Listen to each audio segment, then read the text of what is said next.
లలిత్ కుమార్ హిందూ జనశక్తి వారు మాట్లాడాల్సిందిగా కోరుతా ఉన్నాను. అందరికీ జై శ్రీరామ్, జై తెలంగాణ. తెలంగాణ రాష్ట్రం గురించి ముందుగా చెప్పాలంటే తెలంగాణ రాష్ట్ర పోరాటం గురించి మాట్లాడుకోవాలండి. ఎందుకంటే ప్రతి రాష్ట్రానికి ఒక చరిత్ర ఉంది, కానీ మన పోరాటమే ఒక చరిత్ర. ఇక్కడ ఆ చరిత్రలో భాగస్వాములైన ఎంతోమంది ఇక్కడ ఉన్నారు. మొదటగా మీ అందరికీ ధన్యవాదాలు, అభినందనలు తెలియజేస్తున్నా. అలాగే నేను తెలంగాణ పౌరుడిగా ఉన్నా, కానీ తెలంగాణలో పుట్టల, ఆంధ్రాలో పుట్టి ఇక్కడ బతకటానికి వచ్చిన వ్యక్తిని.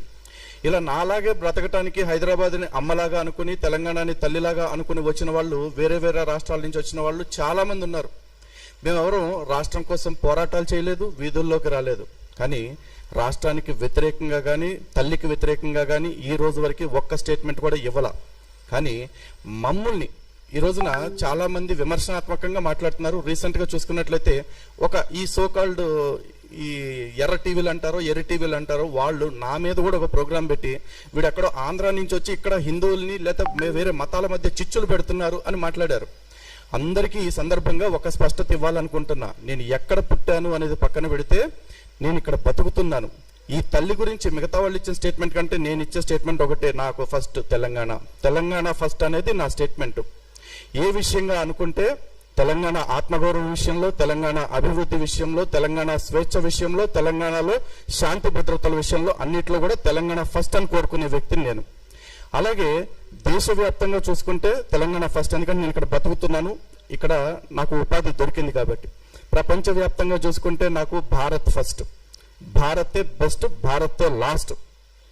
కానీ ఓవరాల్గా చూసుకుంటే నాలాంటి వాడికి ధర్మం ఫస్ట్, ధర్మం నెక్స్ట్, ధర్మం లాస్ట్. ఆ ధర్మం కోసం బతుకుతాం, ఆ ధర్మం కోసమే చేస్తాం. ఈ క్రమంలో మేము ఎక్కడైతే ఉంటున్నామో ఈ దేశంలో తెలంగాణ అంతర్భాగంగా ఉంది కదా, ఈ తెలంగాణని ఈ రోజు విడగొట్టాలని ఎవరైతే చూస్తున్నారో వాళ్ళు ఈ రోజున ఆంధ్ర తెలంగాణ అని మళ్ళీ విభజనవాదం తెస్తున్నారు. ఎందుకంటే ఉద్యమం జరిగేటప్పుడు నేను బాగా నోటెడ్ అయిపోయిన నినాదం నాకేంటంటే ప్రాంతాలుగా విడిపోదాం, ప్రజలుగా కలిసి ఉందామని చెప్పారు అందరూ కూడా. నేను దాని పట్ల ఆకర్షితున్నయ్యాను. సరే విడిపోతే ఎక్కడికి పోతే, పవన్ కళ్యాణ్ గారు ఇంటర్వ్యూ చూసా, విడిపోతే భారతదేశం నుంచి విడిపోతుందా తెలంగాణ? కాదుగా, ఇంకో రాష్ట్రం ఏర్పడుతుంది. తెలుగు వాళ్ళకి 2 రాష్ట్రాలు ఉంటాయి, ఒకటల్లా. అంతే అనుకుని సరిపెట్టుకున్న వాళ్ళలో నేను ఒకడిని. కానీ ఈరోజు విడిపోయి ప్రశాంతంగా ఉంటున్న వాళ్ళని మళ్ళీ ప్రజలుగా కూడా విడదీయాలని కొంతమంది బయటకు వచ్చి మాట్లాడుతున్నారు. కానీ వాళ్ళ ఎజెండాలు చూస్తుంటే ఎంత బాధాకరంగా అనిపిస్తుందంటే, పక్క దేశం నుంచి ఇక్కడికి వచ్చి వలస కూలీలాగా వచ్చి ఇక్కడ ఇంటర్వ్యూలాగా తయారవుతున్న రోహింగ్యా కొడుకుల గురించి ఒక్కడు మాట్లాడు, బంగ్లాదేశీల గురించి ఒక్కడు మాట్లాడు, పాకిస్తాన్ నుంచి తెచ్చేసిన వాళ్ళని ఎవ్వరూ మాట్లాడు. పైగా ఇక్కడే ఉన్న ఒక ఎమ్మెల్యే గతంలో వాళ్ళతో ప్రెస్ మీట్ పెట్టి కూర్చోబెట్టి అందరి ముందు చెప్పాడు, మీ అందరికీ నేను ఓటర్ కార్డులు ఇప్పిస్తా, ఆధార్ కార్డులు ఇప్పిస్తాను, ఒకవేళ మిమ్మల్ని దేశం నుంచి పొమ్మంటే నేను కూడా మీతోనే వచ్చేస్తానని చెప్పుకున్న వ్యక్తి.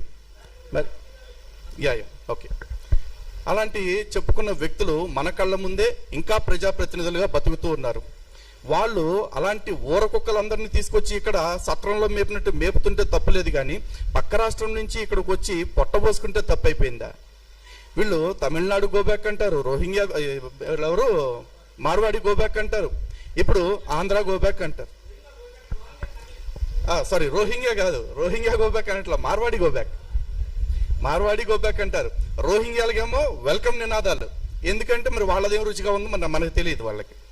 అండ్ ఇంకోటి, చక్కగా ఎంఐఎం పార్టీ వాళ్ళు ఎంత చక్కటి సమైక్యవాదం వినిపించారు. ఇందాక చాలా మంది అంటున్నారు వాళ్ళు ఇప్పుడు తెలంగాణ గురించి మాట్లాడారా అని. తెలంగాణ గురించి మాట్లాడకపోవటమే కాదు, సమైక్యవాదాన్ని వినిపించాడు. పైగా దేశవ్యాప్తంగా తెలంగాణ బిల్లు ఆలస్యం అవడానికి ఒకానొక మెయిన్ రీజన్ ఎంఐఎం పార్టీ. ఎందుకంటే తెలంగాణ విడిపోతే ఇక్కడ మతోన్మాద శక్తులు బలపడిపోతాయి, ముస్లింలకు రక్షణ కొరబడుతుంది అంటూ లేని అభద్రతను క్రియేట్ చేసి ఆ రోజున బిల్లు ఆలస్యం అయ్యేలాగా చేశాడు. పైగా దిక్కుమాలిన ప్రతిపాదనలు కూడా పెట్టాడు, రాయల తెలంగాణ అని చెప్పేసి, రాయలసీమని తెలంగాణ కలపాలని చెప్పేసి రకరకాలుగా పెట్టారు. అసలు ఉద్యమంతో సంబంధమే లేని ప్రాంతాన్ని తీసుకొచ్చి ఉద్యమంలో భాగం చేయాలని కుట్రలు చేశారు. ఈ రోజు వాళ్ళందరూ ఏ ప్రభుత్వం వస్తే ఆ ప్రభుత్వంలో భాగస్వాములు అయిపోతున్నారు. గతంలో వాళ్ళ చేతుల్లో స్టీరింగ్ ఉంది, ఇప్పుడు ఏకంగా వాళ్ళ చేతుల్లో వాళ్ళ చెయ్యి ఉంది. అయినా కూడా వాళ్ళని ఎవ్వరూ ఏమనరు. ఏ ఇది లేకుండా చక్కగా బ్రతుకుతూ అన్నదమ్ముల్లాగా ఉందామని వచ్చిన వాళ్ళ విషయంలో మాత్రం ఇన్ని రాజకీయాలు. రీసెంట్గా చూసుకుంటే పవన్ కళ్యాణ్ గారి విషయం. పవన్ కళ్యాణ్ గారు అంటే ఇక్కడ టైటిల్ కూడా చక్కగా పెట్టారు, తెలంగాణ ప్రజాస్వామ్యం అని పెట్టేసి. మేబీ ఆయన ఒక పార్టీ పెట్టుకున్నాడు, ఇక్కడ పోటీ చేస్తాడు. ఎవెన్చువల్లీ ప్రజాస్వామ్యం అంటే ఏంటండి? Number game. ప్రజలు ఆమోదిస్తే పవర్లోకి వస్తాడు.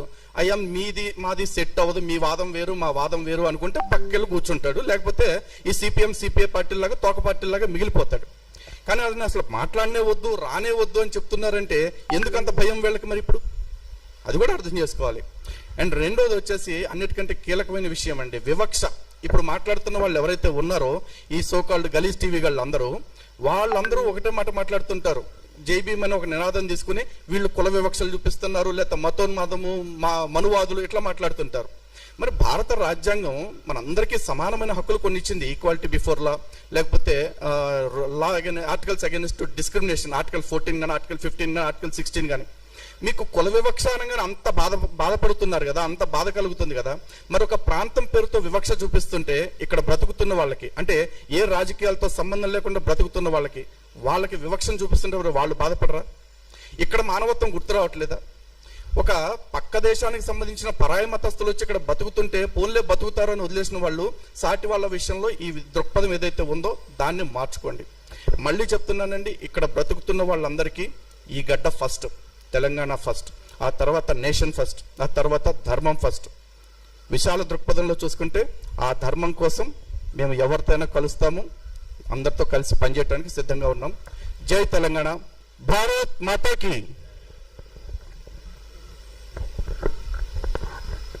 తాను పుట్టిన ప్రాంతం కాకుండా అన్నదమ్ముల్లా కలిసి ఉండి అన్నదమ్ముల్లా విడిపోవడంలో తెలంగాణకు ఎంతో మద్దతు తెలిపినటువంటి లలిత్ కుమార్ గారు, అందరూ ప్రేమతో అనురాగాలతో ఉంటూ తెలంగాణలో అభివృద్ధి చేసుకోవడంలో తన భాగస్వామ్యం కూడా ఉంటుందని చెప్పినందుకు ధన్యవాదాలు.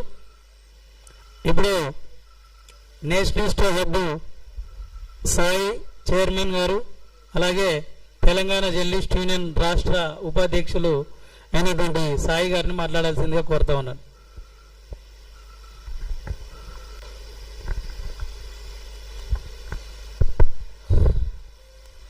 అందరికీ నమస్కారం. తెలంగాణ జర్నలిస్ట్ యూనియన్ నిర్వహిస్తున్న ఈ రౌండ్ టేబుల్ సమావేశానికి వచ్చినటువంటి అతిథులందరికీ, ఆయా సంఘాలని రిప్రజెంట్ చేస్తున్నటువంటి ప్రముఖులందరికీ కూడా పేరు పేరున ధన్యవాదాలు, అభినందనలు.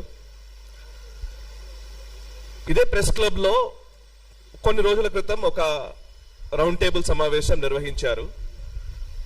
అది చూసిన వెంటనే నాకు నిజంగా ఒక్కసారిగా మళ్ళీ 12 ఏళ్ల క్రితం లేదా 10 ఏళ్ళు 8 ఏళ్ల క్రితం పరిస్థితులన్నీ ఒక్కసారిగా గుర్తొచ్చి నేను ఒక వీడియో కూడా చేశాను యాక్చువల్లీ.